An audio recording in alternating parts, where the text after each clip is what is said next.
نیکی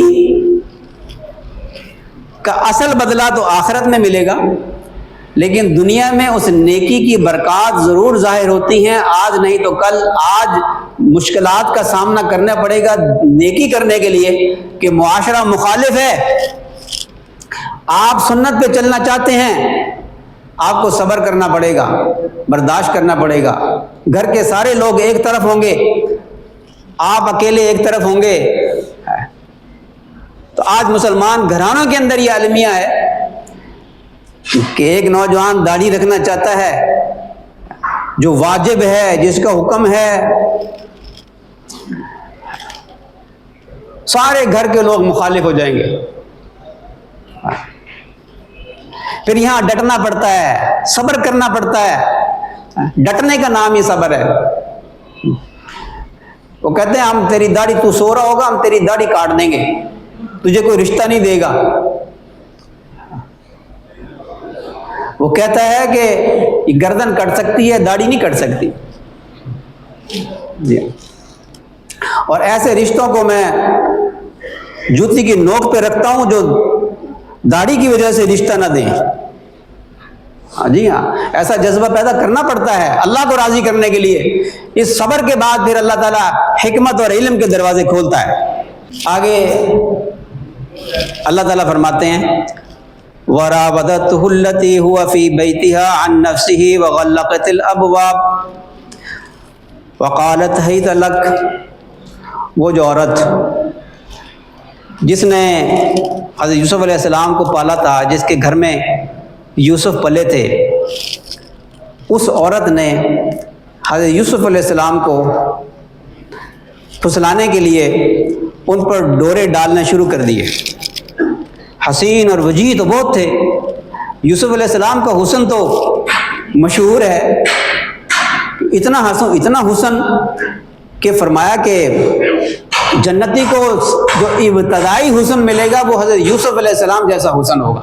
آپ اس سے اندازہ لگا لیجئے کہ جنت کا حسن، جنت کی نعمت کا اندازہ انسان اس دنیا میں لگا نہیں سکتا ہے۔ حضرت یوسف علیہ السلام کا حسن تو مثال ہے۔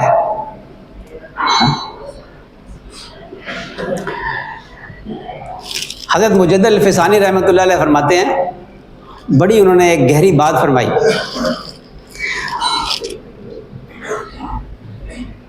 وہ فرماتے ہیں میں ایک عرصہ تک ایک بات سوچتا رہا ہوں کہ حضرت یعقوب علیہ السلام کو حضرت یوسف علیہ السلام سے اتنی زیادہ محبت تھی کہ ان کی جدائی میں روتے روتے ان کی آنکھیں چلی گئیں، بینائی چلی گئی۔ اتنا رونا جدائی میں، ایک نبی کی شان ایک سوال اٹھتا ہے۔ تو فرماتے ہیں میں سوچتا تھا کہ اس کی کیا وجہ ہے۔ حضرت یعقوب علیہ السلام رو رو کے بینائی چلی گئی ان کی۔ وہ فرماتے ہیں کہ مجھ پہ ایک بات القاء ہوئی، اور وہ یہ کہ حضرت یوسف علیہ السلام کا حسن جنت کے حسنوں میں سے ایک حسن تھا، اور جنت کے لیے تڑپنا، بے چین ہونا وہ مذموم نہیں ہے۔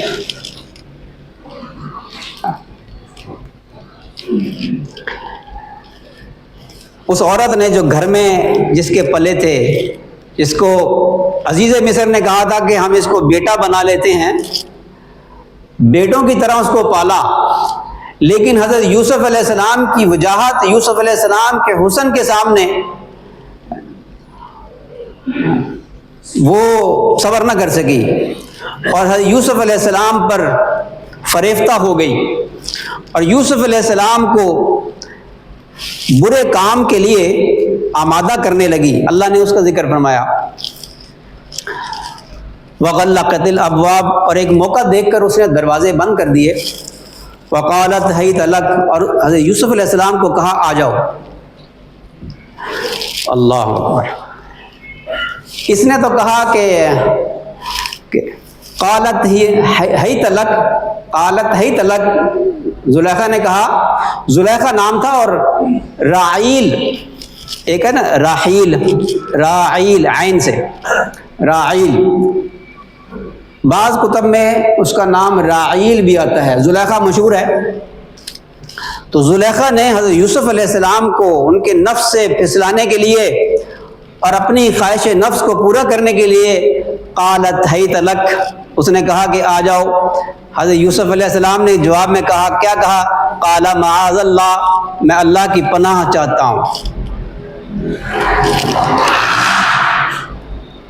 جب یہ کہا نا قال معاذ اللہ، میں اللہ کی پناہ چاہتا ہوں، اللہ تعالیٰ کی رحمت جوش میں آئی۔ جو گناہ سے بچنے کے لیے اللہ کی پناہ میں آ جائے، اللہ ضرور اس کی مدد فرماتا ہے۔ انہ ربی احسن مثوائے، کہ وہ میرا رب ہے کہ اس نے مجھے ٹھکانہ دیا، میں خیانت نہیں کر سکتا۔ رب اللہ تعالیٰ کی ذات ہے۔ اس زمانے میں اپنے پالنے والے کو بھی رب کہا جاتا تھا، اور یہ قرآن پاک میں بھی ایک دعا ہے والدین کے لیے، رب ارحمہما کما ربیانی صغیرہ۔ یہاں والدین کو بھی رب کہا کہ جیسے انہوں نے مجھے پالا، اے اللہ ان پر رحم فرما، والدین پر۔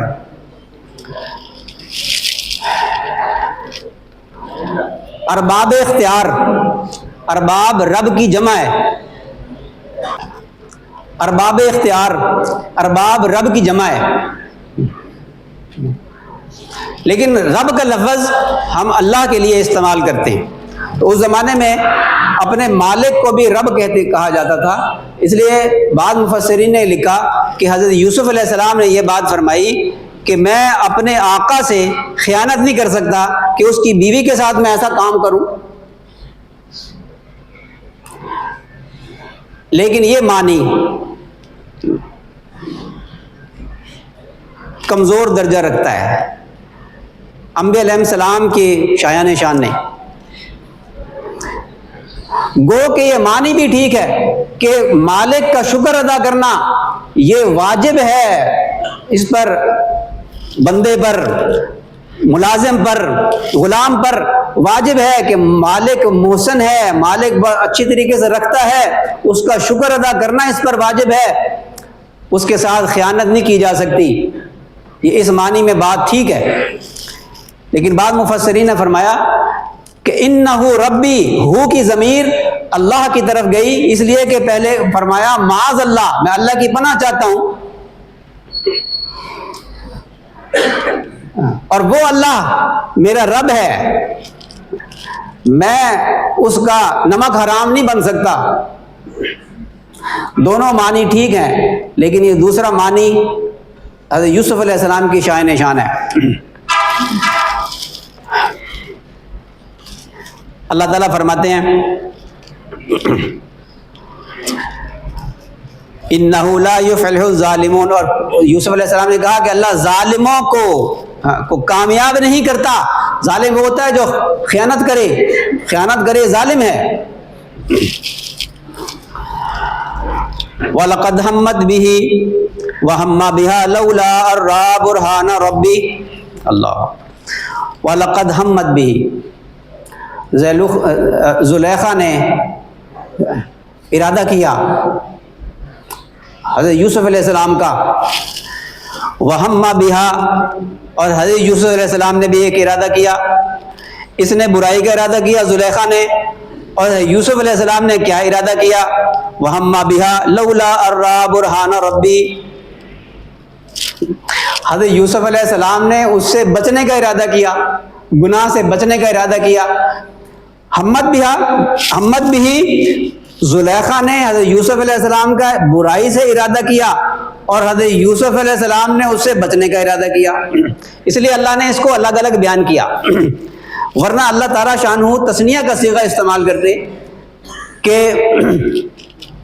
ہما کا صیغہ استعمال فرماتے کہ دونوں نے ارادہ کیا، اگر دونوں کا ارادہ گناہ کا ہوتا، اس لیے اللہ تعالیٰ نے زلیخا کے ارادے کے ساتھ لام بھی داخل کیا، قد بھی داخل کیا، وَلَقَدْ، کہ اس کا ارادہ جو ہوا وہ گناہ کا ارادہ ہوا، اور یوسف علیہ السلام کا ارادہ ہوا کہ اس سے بچے، کسی تدبیر کرے۔ آگے اللہ فرماتے ہیں لولا ارآ برہان ربی، اب اللہ کی مدد آ گئی۔